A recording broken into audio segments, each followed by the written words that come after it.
السلام علیکم۔ رات کی تاریکی میں اشکوں بھری سرگوشیاں عرش معلیٰ کے مالک تک رسائی حاصل کر ہی لیتی ہیں۔ ہجوم دنیا سے ڈر کر جو درد تم خود میں ہی چھپائے رکھتے ہو، اور پھر رات کی گہرائی میں جب وہ درد صرف اللہ رب العزت کو بتایا جاتا ہے تو وہ اس درد سے بے خبر نہیں ہوتا۔ دنیا کے سامنے دن بھر مسکرانے والا شخص جب رات کی تنہائی میں زاروں کی طرح روتے ہوئے اپنے رب سے فریاد کرتا ہے نا، تب وہ اسے ہر درد سے، ہر غم سے آزاد کر دیتا ہے، اس کے زخم پر اپنی محبت کا مرہم لگا دیتا ہے۔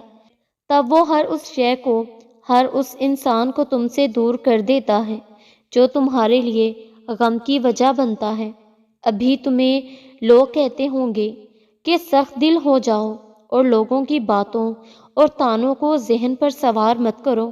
جیسے دوسرے لوگ خوشحال زندگی جی رہے ہیں ویسے ہی تم بھی بھرپور طریقے سے جیو، لیکن حقیقت تو یہ ہے کہ دنیا کے سامنے ہر مسکرانے والے شخص کو کوئی نہ کوئی کمی، کوئی نہ کوئی درد، کوئی نہ کوئی خوف لازم ہوتا ہے جو اسے اندر ہی اندر سے کھائے جا رہا ہوتا ہے۔ لیکن دنیا کے سامنے وہ انسان ایسے اپنا تاثر دیتا ہے، ایسا نظر آتا ہے جیسے اسے کوئی کمی نہ ہو، کوئی درد نہ ہو، کوئی خوف لاحق نہ ہو، لیکن حقیقت اس سے برعکس ہوتی ہے۔ بات ساری یہ ہے کہ کچھ لوگ اپنے درد کو اپنے اور اپنے رب تک ہی محدود رکھتے ہیں، اور کچھ لوگ اپنے درد کا واویلا کرتے ہیں، اپنے رب کی مصلحتوں پر سوال اٹھاتے ہیں اور چیختے چلاتے ہیں کہ فلاں کو ہر شے میسر ہے اور ہم ابھی تک حاصل کی اذیت میں مبتلا بیٹھے ہیں۔ جان لو کہ تم میں سے جو اپنا درد اپنے رب سے سانجھا کر لیتا ہے نا، وہ سکون میں آ جاتا ہے، اس لیے کہ اس کا ذمہ اللہ رب العزت خود لے لیتا ہے۔ وہ اپنے بندے کو کبھی تنہا نہیں چھوڑتا، بلکہ جب سب اپنے بھی تم سے دامن چھڑا لیتے ہیں اور مثالی محبتوں کے دعوے دار بھی تمہیں دھتکار دیتے ہیں، ایسے جیسے کہ وہ تمہیں جانتے ہی نہ ہوں، تب وہی ایک رحمان ہوتا ہے جو تمہیں تھام کر اپنی محبت کا ثبوت دیتا ہے اور تمہیں تہجد تک لاتا ہے کہ یہ کوئی عام نماز نہیں، جس کا دل کیا وہ پڑھ لے، جس کا دل نہ کرے وہ نہ پڑھے۔ یہ تو محبت کی ایک عظیم مثال ہے۔ تہجد تک ہر کوئی نہیں آتا، وہ تم سے 70 ماؤں سے زیادہ محبت کرتا ہے، جو تمہیں ان اذیت بھرے لمحات میں بھی زندہ رکھتا ہے اور تمہیں یقین دلاتا ہے کہ اس مشکل کے بعد تمہارے لیے آسانیاں ہی آسانیاں لکھی ہیں۔ بے شک میرا رب وہ ہے جو چاہے کر سکتا ہے، اور کوئی شے اس کے قبضہ قدرت سے باہر نہیں۔ وہی خالق دو جہاں ہے اور وہی مالک جن و انس ہے، وہی ہر درد کو راحت میں بدلنے پر قادر ہے، اور وہی آزمائش میں سے نکلنے کے اسباب بنانے والا ہے، اور وہی اپنے بندے سے سب سے بڑھ کر محبت کرنے والا ہے، اور وہی اپنے بندے کے لیے سدا خیر و برکت کے دروازے کھلے رکھتا ہے۔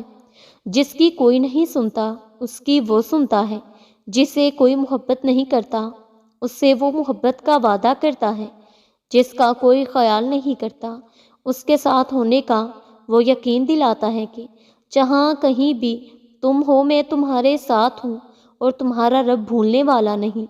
اللہ رب العزت تمہارے ہر غم سے واقف ہے، وہ ہر اس اذیت کو جانتا ہے جو تم اپنے اندر سموئے رات کی اس تاریکی میں اپنے دل میں لیے بیٹھے ہو، اپنی زباں پہ لیے بیٹھے ہو۔ وہ جانتا ہے تمہارا اس بھری دنیا میں تنہا ہونا، وہ سمجھتا ہے تمہارے اس دکھ کو جو تم خود سے بھی نہیں کہہ پاتے، وہ تمہارے ہر لمحے کی خبر رکھے ہوئے ہے، وہ تم سے بے خبر نہیں ہے، وہ تمہارے ہر دکھ کو سکھ میں بدلنے کا ہنر جانتا ہے، وہ ہر ادھوری کہانی کو مکمل کرنے پر قدرت رکھتا ہے۔ تو پھر تم مایوس مت ہو، وہ اشکوں بھری صداؤں کو رد نہیں کرتا، وہ سچی اور دل سے نکلی ہوئی درد بھری التجاؤں کو انسنا نہیں کرتا، وہ سجدوں میں کی گئی دعاؤں کو قبولیت کی معراج لازمی بخشتا ہے۔ وہ رب جو گہری تاریک رات کے بعد تمہیں روشن سویرا عطا کر سکتا ہے، وہ تمہاری ویران زندگیوں میں بھی امید کی کرن جگا سکتا ہے۔ وہ رب جو تیز ہوائیں بھیج کر بارش کی نوید دیتا ہے، وہ تمہیں بھی ایسے ہی تنگی و آزمائش کے بعد ملنے والی آسانی و فراخی کی خوشخبری سناتا ہے۔ اس کا وعدہ ہے کہ وہ اپنے بندے کو اس کی ہمت سے زیادہ نہیں آزماتا، تو پھر اس کے وعدے پر شک کیسا؟ یہ امتحان بس کچھ ہی دیر کے لیے ہے، پھر اجر ہی اجر ہے تمہارے لیے۔ تم بس اس امتحان کے وقت میں تھوڑا صبر کر لو۔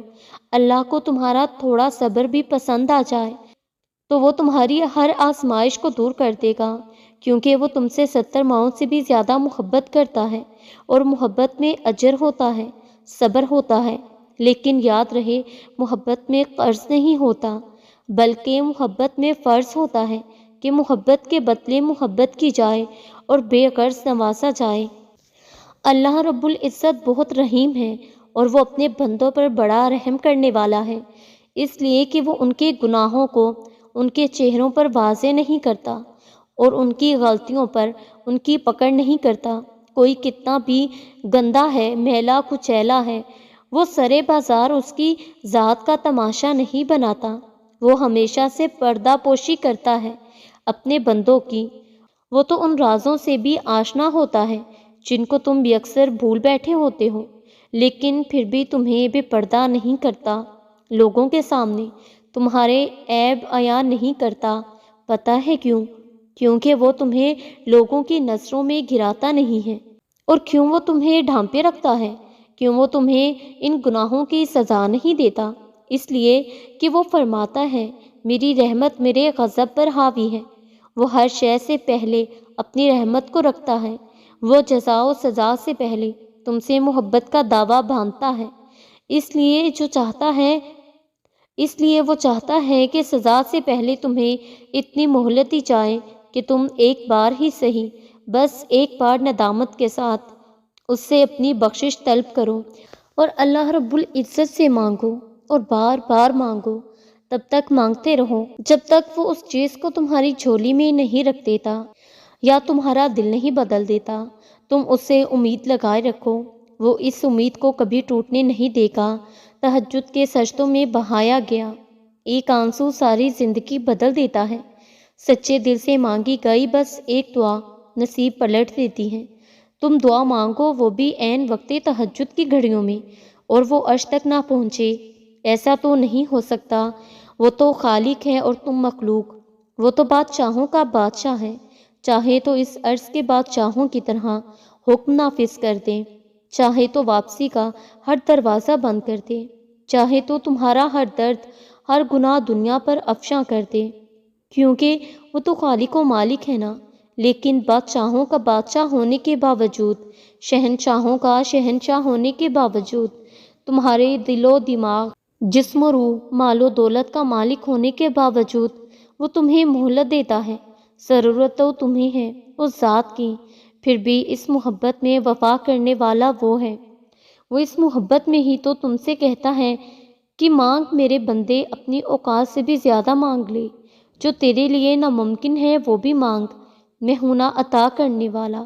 رات کے اس پہر جب اکثر و بیشتر لوگ سو رہے ہیں، تب وہ تمہیں چنتا ہے، اس رحمان نے تمہیں بلایا ہے، وہ خود 7ویں آسمان سے پہلے آسمان پر آیا ہے تمہیں چن کر، تمہیں سننے کے لیے کہ تمہیں کیا چاہیے۔ اس وقت وہ خالق براہ راست تمہیں سن رہا ہے، تمہیں کہہ رہا ہے کہ مانگو مجھ سے اور مانگتے چلے جاؤ، میں ہوں نا عطا کرنے والا۔ تم بہت تکلیف میں خود کو دلاسا دیتے دیتے سو جاتے ہو، اور عین وقت تہجد تمہاری آنکھ کسی ڈرا دینے والے خواب سے کھلتی ہے۔ کوئی تکلیف کا خیال تمہیں لرزا کے رکھ دیتا ہے۔ یہ تو بلاوا ہے، تمہیں تو چنا گیا ہے، اللہ تو تمہارے مانگنے کا انتظار کر رہا ہے، اور تم اس لمحے کو محض اتفاق سمجھ رہے ہو۔ تمہیں مایوسی ہے کہ مانگ کر بھی کون سا قبول ہوگی۔ تم اس درد کی دوا مخلوق میں تو ڈھونڈ رہے ہو، مگر اس سے نہیں بانٹ رہے جو تمہاری شارک سے بھی زیادہ قریب ہے۔ تم اب دعا مانگنا ہی نہیں چاہتے، کیونکہ قبول نہیں ہوگی۔ تمہاری نادان خواہشات سن کر وہ تمہیں بہتر سے بہترین عطا کرتا ہے۔ یہی تو اس کی بادشاہت ہے، یہی تو اس کی محبت، اس کی رحمت، اس کی عنایت ہے۔ وہ تمہاری شارک سے بھی زیادہ قریب ہے۔ اب شارک تک کا فاصلہ تو تمہیں خود طے کرنا ہے، اللہ پہ کامل یقین رکھنا ہے۔ جانتے ہو تہجد اتنی لاڈلی عبادت کیوں ہے؟ کیونکہ فرض نمازوں میں اللہ رب العزت تمہیں پکارتا ہے، اپنے پاس بلاتا ہے، پھر تم اس کی جانب جاتے ہو۔ لیکن تہجد میں تمہارے دل کی تڑپ تمہیں اللہ تک جانے پر مجبور کر دیتی ہے۔ تبھی اس نے تہجد کی اذان نہیں رکھی، تاکہ تم تب اس کی جانب آؤ جب آنا چاہو، خوف سے نہیں، محبت سے۔ اور جب تمہارا دل تمہیں اللہ رب العزت کے روبرو لے جاتا ہے تو وہ تمہیں تھام لیتا ہے۔ ہزاروں سوئے ہوئے لوگوں میں جب جاگ رہا ہو تو وہ کیسے اس ایک بندے کو چھوڑ سکتا ہے جو اپنی نیند قربان کر کے اس رب کعبہ سے کچھ طلب کرنے آئے؟ تو اللہ رب العزت کیسے پھر اسے خالی ہاتھ جانے دے سکتا ہے؟ لاڈلی عبادت تک تو وہ اپنے لاڈلے بندے کو ہی لاتا ہے، اور جب لاڈلا کسی چیز کی فرمائش کرتا ہے تو وہ فرمائش ہر حال میں پوری ہو کر رہتی ہے۔ جو ہاتھ تہجد میں دعا کے لیے اٹھائے جاتے ہیں وہ کبھی ٹھکرائے نہیں جاتے۔ جو ہر وقت تہجد مجھ سے ادا ہو جائیں وہ کبھی رد نہیں کیے جاتے۔ جو وقت تہجد مانگ لیا جائے وہ مانگ کبھی ادھوری نہیں رہتی۔ اللہ ہم سب کو تہجد پڑھنا نصیب فرمائے، آمین ثم آمین یا رب العالمین۔